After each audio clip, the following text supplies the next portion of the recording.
watching 11 Alive Morning News. 11 minutes of nonstop news starts now. 6:48 on a Friday morning. We kick off your 11 minutes of nonstop news with a developing story in Kennesaw.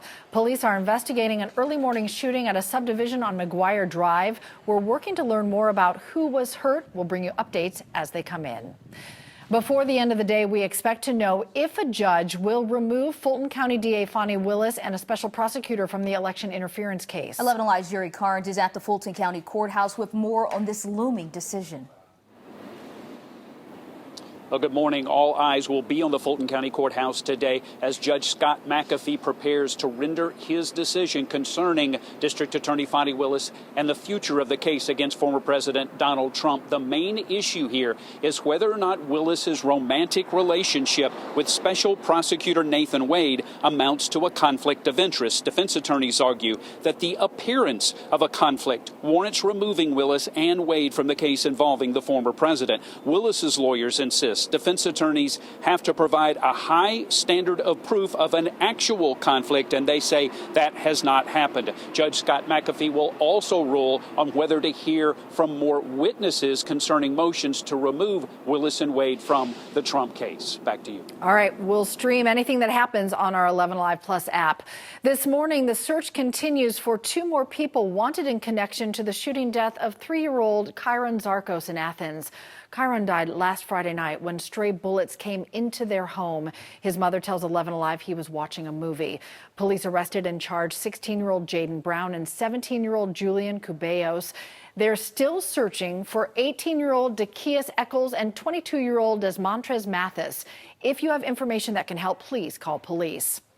A judge is ruling in favor of 2 Metro Atlanta parents in the case of a private autopsy of a decapitated baby posted online. The judge issued a default judgment against autopsy Dr. Jackson Gates and his business after they failed to respond to court deadlines. The baby's parents, Jessica Ross and Travion Taylor Sr., alleged the doctor intentionally inflicted emotional distress and invaded their privacy. The judge said she will hold a bench trial to determine damages later on. Right now, the city of South Fulton is changing the process for open records requests. This comes after a lawsuit filed by a resident who says that he was charged thousands for documents that were redacted and violated the law. Their lawyer says that they're really just trying to fix the problem. The city is required to complete 2 trainings, an internal training that will train its own employees as to the ins and outs of the Open Records Act. In addition to that, the city is required to host a public training for its citizens. South Fulton is also required to set procedure for requests and post clear expected fees online. It's also important to note the city of South Fulton also says their new changes go above and beyond what the law requires. Good morning, Chesley. Morning, Ariana. Good morning, everyone. We are looking at, our pollen count. It really exploded yesterday because of that warm weather that we've had. Winds have remained on the light side, but you probably could feel some of that, right? 173 was yesterday's count, so that's now in the high category all week long. We spent time in the moderate category. Not worried about the grass or the weeds, but the mold will probably start to pick up as that rain begins to push back into our forecast area. Speaking of the rain, it's out there just on the back doorstep now. You can see it's ready to posed to move into parts of Dade Walker County. We'll be watching that as it moves further down to the south and east. We are starting to see some showers pop up ahead of that. A couple lightning strikes associated with a few of these. In fact, we had more thunderstorms. Now it's popping up here further off to the north. It's moving toward Rabun County. You got it in White County as well, even into parts of south parts of Hall County and northern parts of Gwinnett County as well. A few lightning strikes associated with that as well. Very isolated so far this morning, but we're watching this line that's back off to the west of us as it continues to push further off to the north. We've seen tornado warnings associated with it. You have that in Alabama right now, along with a few of those severe thunderstorm warnings as well. This will weaken somewhat as it moves in our area, but we could see isolated strong severe thunderstorms as well. So we'll keep you updated on that. Temperature-wise, we're in the 60s for the most part. A couple 50s sprinkled in, like 59 degrees in Canton, 59 also in Covington. You got 59 degrees in Thomaston, 56 right now, Peachtree City. Atlanta, you're sitting at 63 degrees, so it's a mild start for us. Grab the rain gear. You're going to need that. We'll keep these scattered showers in our forecast forecast off and on through the day. 74 degrees will be your afternoon high temperature. Here's a better look at that line. It extends from western Pennsylvania all the way back into Texas.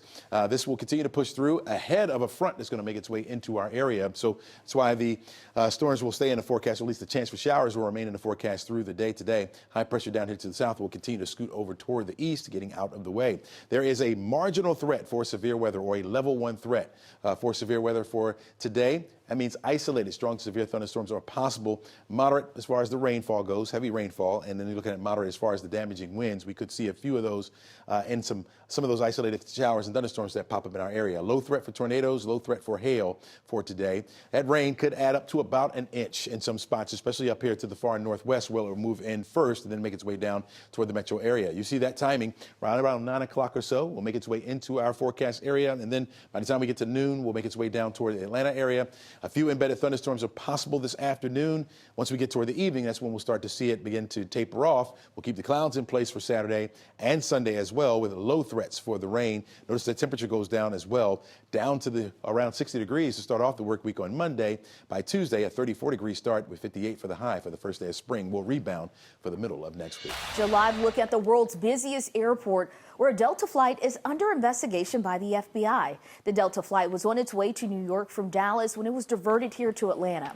The FAA says the plane was diverted Thursday afternoon because of two unruly passengers. They got into a fight. Flight crews say one of them had a lighter, no one was hurt, and the plane was not set on fire. This morning, the NFL is investigating the Atlanta Falcons for potential, tampering during the process of signing Kirk Cousins. According to league rules, teams cannot talk directly with impending free agents until the new league year begins. That means anyone on the Falcons staff should not have talked or met with Cousins before 4 p.m. Wednesday. So what could happen if they're found guilty? In the past, teams have been fined, lost draft picks, or both. We'll keep an eye on this investigation. Listen, I don't want you to sprain an ankle, put you on the injured reserve list. Be careful over there. A school choice bill in Georgia is getting another Senate vote. It narrowly passed the House Thursday. It creates vouchers for students in low-performing public schools to transfer to a private school. Those students would get up to $6,500 to cover the costs. Georgia is growing fast, but two counties in particular, Dawson and Jackson counties, are now in the top 5 fastest growing in the U.S., both north of Atlanta. We went up I-85 to Jackson County to talk to people about it. We have a lot of people that's moved in from Gwinnett County. That side of the county is just absolutely exploding. The growth has accelerated past the point of being able to keep up with it in a lot of areas. Ricky Sanders says new warehouses, plants, and a strong school system are drawing people to Jackson County. Longtime residents tell us they just hope to hold on to their small town feel. Chesley? Good morning. We're looking at a line of showers and thunderstorms back off to the west of us. You can see a couple of tornado warnings along this line over into Alabama. Expecting this to weaken a little bit as it makes its way over toward us, but we'll watch for the potential for severe weather as we head through the afternoon, especially by noon. That's when we're expecting in the metro area to see some of the thunderstorms around. Temperatures right at 70 degrees. By 3 o'clock, we'll hit 74. That'll be our afternoon high temperature for the day with a few showers around. In fact, they'll linger right on into the 6 o'clock hour with temperatures right around 71 degrees. And we'll keep the clouds in place for the weekend as well. All right, everyone, get your green ready because it's St. Patrick's Day this weekend. Today, the shenanigans will kick off in Old Town Conyers with a parade and the world's shortest endurance run. That's my type of run. Now, on Saturday, the streets of Midtown will be taken over by the city's longest running parade. And if you're an early bird like us, you can compete in Marietta's Shamrock Shuffle Saturday at 8 a.m. Is that like the Cupid Shuffle? Yeah, it might be. Might be a little bit more wobbly. You know, you never know with the She's okay, everybody. She's okay. No, I stand on a box, so, you know, things happen. Different kind of shenanigans for this one. You okay? Yeah. Okay, very good. Very good.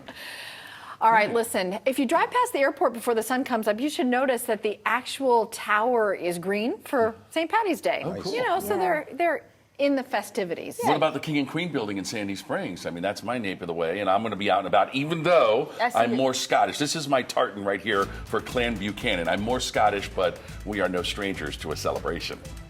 All right, see you in green this weekend. Enjoy your shenanigans, Crash. Have a great weekend, everybody.